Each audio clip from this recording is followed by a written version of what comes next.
Oke, kita lanjut lagi ya teman-teman. Sekarang materi kita ada Linux file permission, masih sama seperti sebelumnya. Cuma di sini kita mengatur permission, manajemen sebuah permission untuk file itu menggunakan numerik. Ya, kalau yang tadi kita pakai u plus x, u plus r, u plus w gitu ya, u min r gitu. Sekarang kita bisa mengaturnya pakai numerik.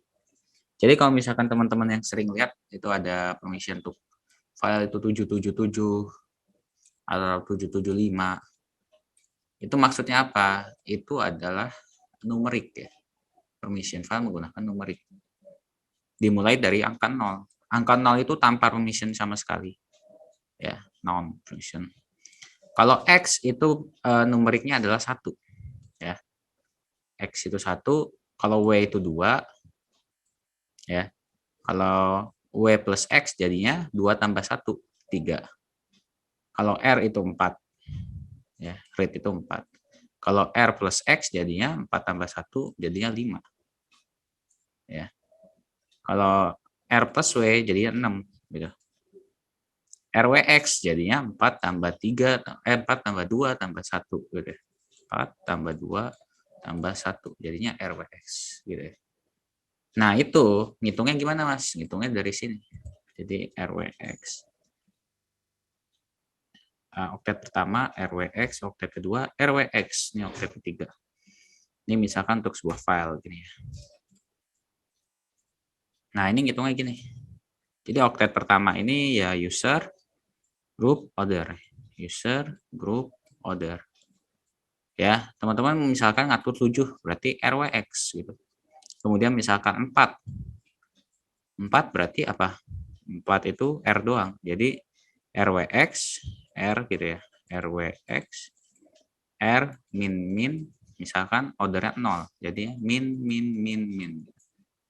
Ya. Jadi ini ngaturnya numerik. Dan satu numerik ini mewakili satu buah oktet gitu. Misalkan user. Nah, numeriknya apa untuk user? Sebagai contoh ya, kita coba ngatur permission menggunakan numerik.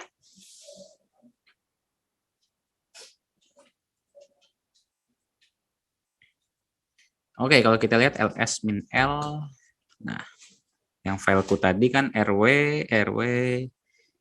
r. Jadinya kalau misalkan kita lihat rw, ini kan 4 tambah 2, 6. Jadinya 6, 4. Ini tuh 6, 4. RW itu, kalau RW itu 4 tambah 2 ya. Kalau R doang 4 ya. Mungkin saya buat note ya di sampingnya.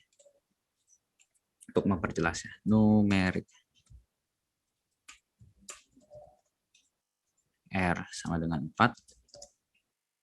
W sama dengan 2. X sama dengan 1. Ini numeriknya. RWX. Nah, misalkan saya mau ubah permissionnya jadi RWX untuk yang user. Yang user betul ya. Yang user untuk fileku.txt. Berarti saya ngubahnya chmod 7. Ya. Misalkan mau ngubah yang user aja, berarti chmod 7 aja. Fileku.txt. Kita lihat ls min l. 7 aja malah masuknya ke ini ya, ke paling belakang ya. Saya salah kasih permission kayaknya. Yang benar itu misalkan 7 apa ya? Secara spesifik ya. 7, 6, 4. Jadinya nah, RWX untuk usernya 7, untuk grupnya itu 6, jadi ya R tambah W doang. Untuk grupnya itu 4 ya. Jadi 7, 6, 4. Misalkan mau diubah lagi jadi 755, gimana sih? Coba 755 ya. Chmod 755 fileku.txt ls min l. Nah, kalau 755 jadinya RWX ya Untuk user 5 itu berarti R plus X doang. R plus X, 5 lagi R X doang. Gitu. W-nya nggak ada. Gitu ya. Jadi teman-teman bisa menggunakan numerik ya. Jadi teman-teman nggak perlu pakai U plus O, U plus X gitu, U min R gitu ya. Sekarang bisa menggunakan numerik. Dan ini ada tabelnya. Silakan teman-teman coba-coba lagi aja ya. Nah, coba-coba kalau secara fungsional sih sama yang UGO tadi sama aja. Oke, kita lanjut lagi materi berikutnya ya. Materi berikutnya ini ada Linux file permission masih tetap sama, cuma file ownership. Kalau kita lihat ya, file ownership itu ada pada saat kita melakukan ls-l. Coba ls-l, nah nanti muncul file ownership di sebelah kanannya dari RWX ini ya. Di sini ada dua kategori. Yang mana yang sebelah kiri ini group, yang sebelah kiri ini user, yang sebelah kanan ini adalah group ya. Jadinya user and group. Ya. Kalau kita lihat, nah sebelah sini user group. Kalau kita buat sebuah file menggunakan user, itu akan otomatis ya user dan grupnya itu adalah user yang membuat sebuah file tersebut.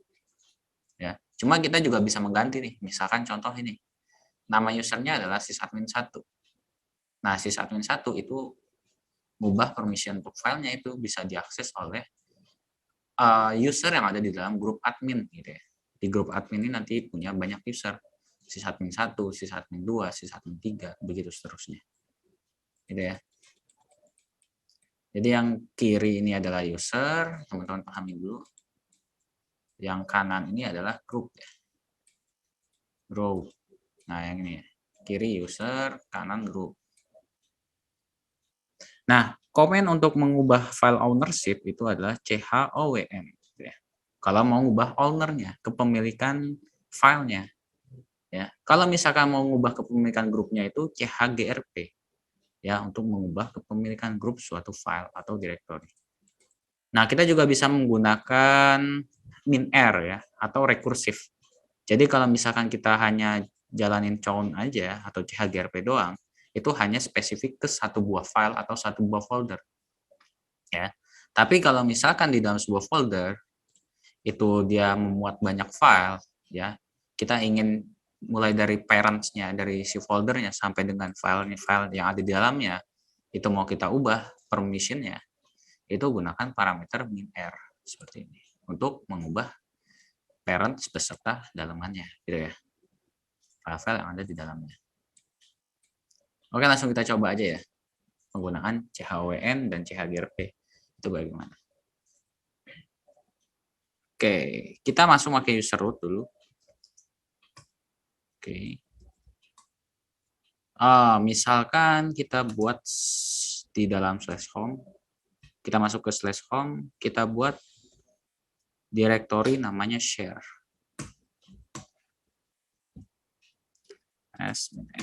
Share ya. Kita buat directory namanya share. Nah, kita lihat di sini kepemilikan usernya adalah root, kepemilikan grupnya itu adalah root. Nah, kalau misalkan kita ingin spesifikasi untuk kepemilikan user, ya, misalkan usernya pengen diganti jadi user siapa gitu, bisa aja. Caranya gini, CHOWN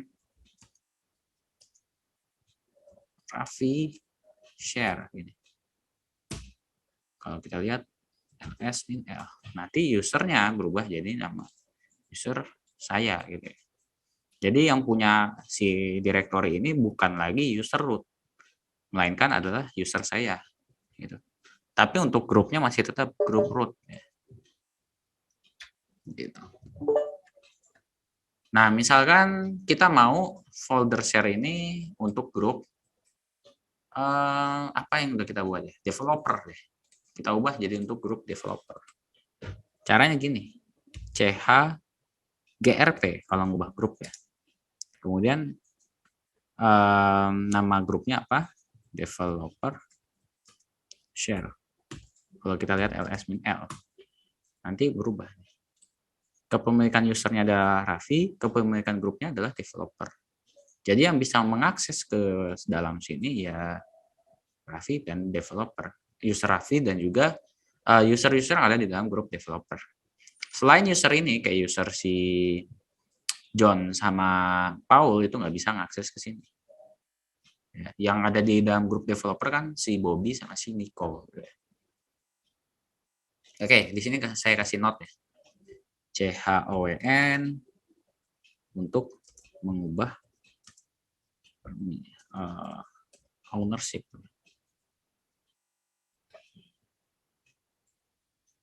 Sintaknya gampang ya. CHOWN, nama user, nama file. Kalau CHGRP untuk mengubah grup, kepemilikan grup, pemilikan grup. Sintaks CHGRP, nama grup, nama file. Oke. Nah, ini ada note di sampingnya. Nah, sekarang kita testing. Ya, kita testing dulu. Testing. Misalkan saya ganti pakai wait sebentar, LS-nya. Nah, misalkan permission untuk yang group order itu saya hilangin, saya ganti jadi 7 6 kayaknya ya, 76 sebentar. 750. Artinya RWX untuk user itu RWX. Untuk grup itu hanya bisa R sama X, dia nggak bisa ngebuat file. Untuk order dia nggak bisa sama sekali, gitu ya. Kita kasih 750 permission. chmod 750 share. Oke. Kita lihat ls min l.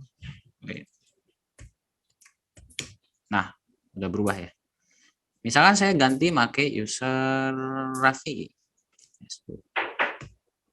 Oke, saya lihat, saya masuk ke dalam folder share. Di sini saya buat sebuah file minraffi.txt. Oke, terus saya isi filenya. Ini file saya ya. Jangan dihapus gitu. Isinya terserah teman-teman ya.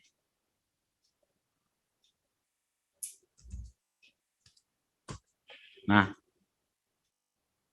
tapi permission sama user grupnya sama usernya tetap user saya ya, yang buat.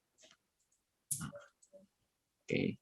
Kemudian saya beralih ke user Nico misalkan. User Nico passwordnya apa ya, saya lupa. Oh, okay. Nah, user Nico dia buat touch file Nico misalkan .txt. Dia nggak bisa ya. Karena kenapa? Karena kalau kita lihat si user Nico, user yang ada di dalam grup developer itu nggak bisa melakukan write ya. Dia hanya bisa ngebaca isinya, chat, share, file dari si Raffi.txt bisa dibaca. Ya, kemudian juga bisa di-execute tuh. Bisa di CD ke dalam share ya. Tapi dia nggak bisa membuat sebuah file atau menghapus file yang ada di dalam sini. rm file raffi.txt nggak bisa. Permission denied. Gitu. Apalagi kalau misalkan kita pakai user, kita keluar dulu satu baris, kemudian kita ganti pakai user Paul. Nah, si Paul ini dia nggak bisa melakukan CD ke dalam share. Ya. Karena si Paul itu nggak termasuk di dalam grup maupun bukanlah seorang usernya. Tapi dia masuknya ke order ke sini ya. Ke situ dia masuknya si Paul. Oke. Oke, jadi begitu ya cara untuk membatasi user yang ada di dalam membatasi file yang ada membatasi file untuk mengakses sebuah user gitu lah. Kita dapat batasi setiap user itu mengakses file atau folder itu kita bisa batasin ya. Tapi kalau misalkan pakai user root, dia bisa punya akses ke semuanya. Ya, root dia tetap punya akses gitu.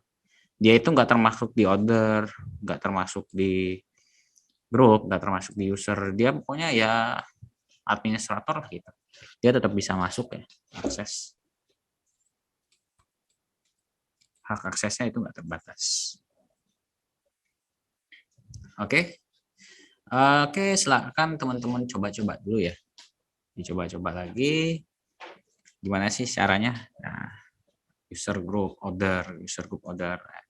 Nah, dan kalau kita lihat ya, ls min l share. Oh, sorry, saya harus ganti user dulu jadi user Avi.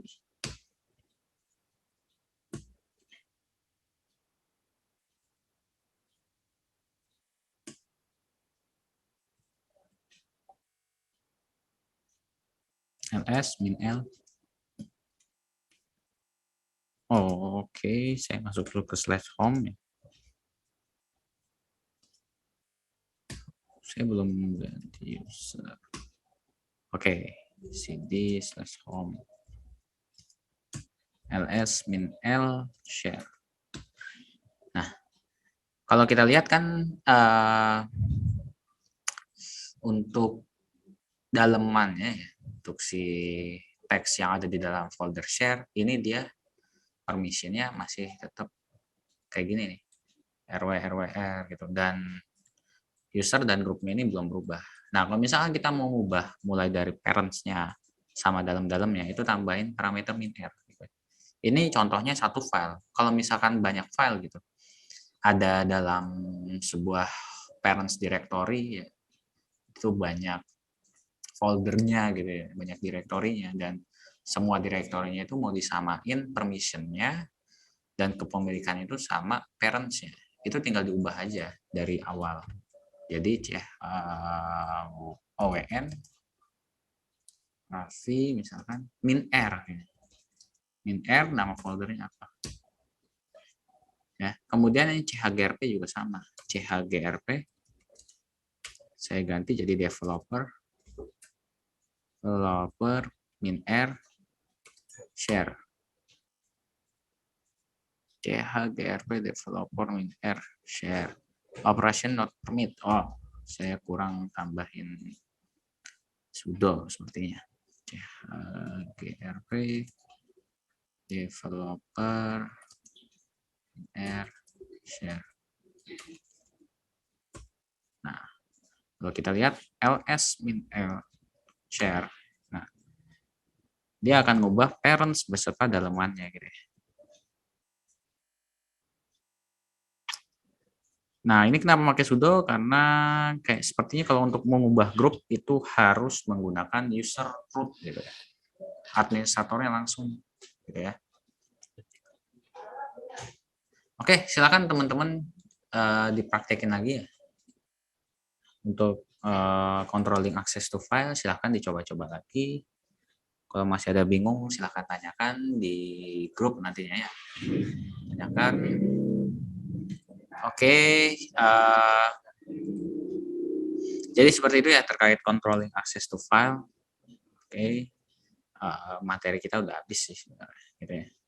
Oke, terima kasih ya teman-teman atas waktu dan partisipasinya mengikuti portal belajar IDN ini. Mohon maaf apabila saya ada salah-salah kata maupun kurang mengenakan ya di hati teman-teman. Saya akhiri, wassalamualaikum warahmatullahi wabarakatuh.